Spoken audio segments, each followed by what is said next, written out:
Mahkamah Tinggi di Kuala Lumpur hari ini diberitahu bahawa ahli perniagaan dalam buruan Low Tech Joe atau Joe Low dijemput oleh pihak pengurusan One Malaysia Development Berhad 1MDB untuk menghadiri mesyuarat lembaga pengarah khas syarikat yang diadakan pada 26 Sep. 2009, bekas pengarah bukan eksekutif 1MDB Tan Sri Ismi Ismail, 58, berkata bekas Ketua Pegawai Eksekutif 1MDB Datuk Syahrul Azrul Ibrahim Halmi atau Casey Tan Keng Chee, bekas pengarah eksekutif 1MDB, mungkin telah menjemput Joe Low menghadiri mesyuarat sulit tersebut. Saksi pendakwaan ke-13 itu berkata demikian semasa pemeriksaan balas oleh Peguam Tan Sri Muhammad Syafi Abdullah dalam perbicaraan kes Datuk Seri Najib Tun Razak, yang menghadapi pertuduhan penyelewengan RM2.3 bilion daripada dana 1MDB.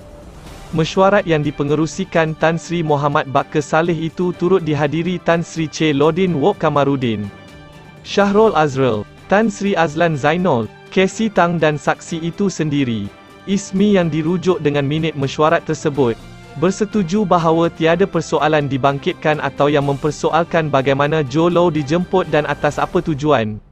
Saya ingat sebelum mesyuarat bermula, kami ada bercakap mengenainya, dan dari perspektif saya kehadiran beliau pada masa itu adalah untuk menjelaskan kepada lembaga pengarah mengenai cadangan usaha sama JV dengan Petrosaudi International Latat PSI, katanya.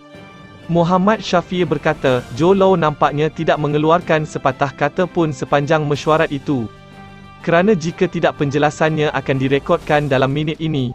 Ismi menjawab, ya, ketika ditanya mengenai perjanjian usaha sama $1 bilion dengan PSI. Saksi itu berkata beliau diberi tanggapan bahawa bekas Perdana Menteri itu mahu lembaga pengarah meneruskan JV tersebut. Beliau berkata Muhammad Bakar, bekas pengerusi 1MDB telah memberitahu pengarah-pengarah bahawa beliau telah bercakap dengan Najib melalui telefon sebelum mesyuarat 26 Sep 2009. Apa yang saya boleh ingat adalah Muhammad Bakar memberitahu kami bahawa PM mahu kami melakukan perkara ini usaha sama PSI, katanya. Muhammad Syafi kemudian menyoal Ismi sama ada Muhammad Bakar telah menyebut perkataan seperti, jangan ambil masa terlalu lama melihat transaksi sebelum ini. Ismi berkata Muhammad Bakar tidak memberitahu butiran panggilan telefonnya dengan Najib. Pada asasnya, Muhammad Bakar berkata lembaga pengarah perlu membuat keputusan mengenai PSI, katanya.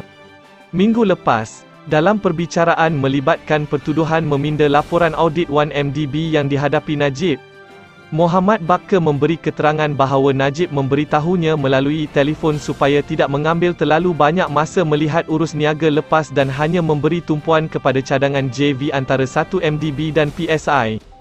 Semasa prosiding hari ini, Muhammad Syafi mencadangkan bahawa apa yang diberitahu oleh Muhammad Bakar kepada Ismi dan yang lain di dalam bilik mesyuarat itu adalah bukan apa yang diberitahu oleh Perdana Menteri ketika itu kepadanya, Muhammad Bakar. Beliau, Muhammad Bakar, mungkin mahu menarik perhatian lembaga pengarah, kata peguam itu. Ismi berkata hanya Muhammad Bakar yang boleh memberi keterangan mengenai perbualan telefonnya dengan Najib. Sementara itu, seorang lagi saksi, bekas Ketua Pegawai Kewangan 1MDB Azmi Tahir berkata beliau tidak pernah mengesahkan arahan yang diterima daripada bekas Ketua Setiausaha Sulit Najib iaitu Allahyarham Datuk Azlin alias, yang dikatakan datang terus daripada Najib sendiri. Peguam Datuk Hariharan Tara Singh merujuk Azmi kepada sebahagian kenyataan saksinya yang menyatakan beliau berjanji untuk melaksanakan dan menandatangani beberapa dokumen berkaitan usaha sama antara Bank BSI dan 1MDB Global Investments Latat 1MDB GIL pada Mac 2013.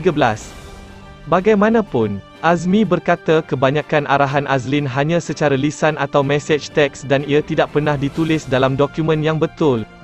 Saksi itu juga bersetuju dengan cadangan Hariharan bahawa beliau tidak pernah mengesahkan arahan itu dengan Najib kerana menganggap apa sahaja yang datang daripada Azlin adalah arahan Najib.